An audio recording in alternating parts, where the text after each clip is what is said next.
you were imprisoned during the Mexican-American War because you refused to pay a tax? It was my second year at Walden Pond, summer of 1846. I was walking into Concord to have my shoe repaired, and I was stopped by the tax collector because I had not paid my poll tax for the year.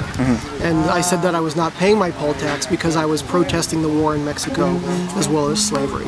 I did not want my money going for a musket to kill a Mexican or to help capture a fugitive slave. So I was put in jail for one night because of it. Now, someone paid my tax. I'm not really sure who paid it. I think it was my Aunt Mariah. But I was released the next morning. In fact, I said to the constable, I said I did not pay the tax, so I should stay in jail. But he said that they needed the room, and so they had to let me go the next morning.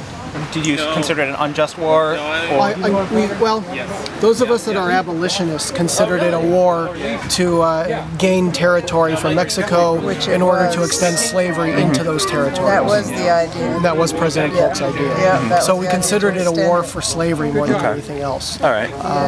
I am not against war per se if it has a righteous cause behind it. For instance, our revolution.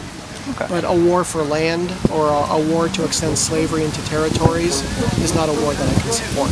So that's why I was against it. So people like Thoreau and Emerson and Margaret Fuller were like rock stars of the day. They stood up for what they thought was right and people listened. Well, Mr. Emerson is the famous man in Concord. I try to cultivate obscurity myself. I do not know if I'd want. I do not know if I'd want to be as famous as Mr. Emerson is. There are some days he is so great I cannot get within 10 feet of him. But I think there are advantages to my obscurity, and I enjoy that. First lady who was ever photographed. Dolly Madison. Oh, that's right.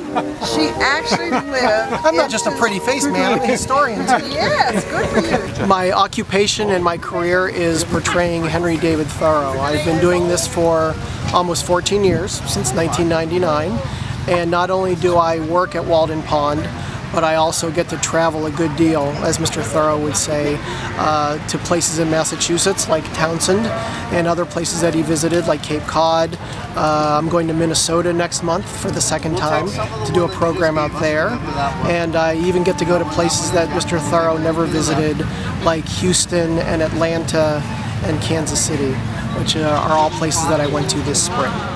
And what got you started? What appealed to you about Thoreau? Well, I studied the Transcendentalists in school. My focus was on the 20 years leading up to the Civil War.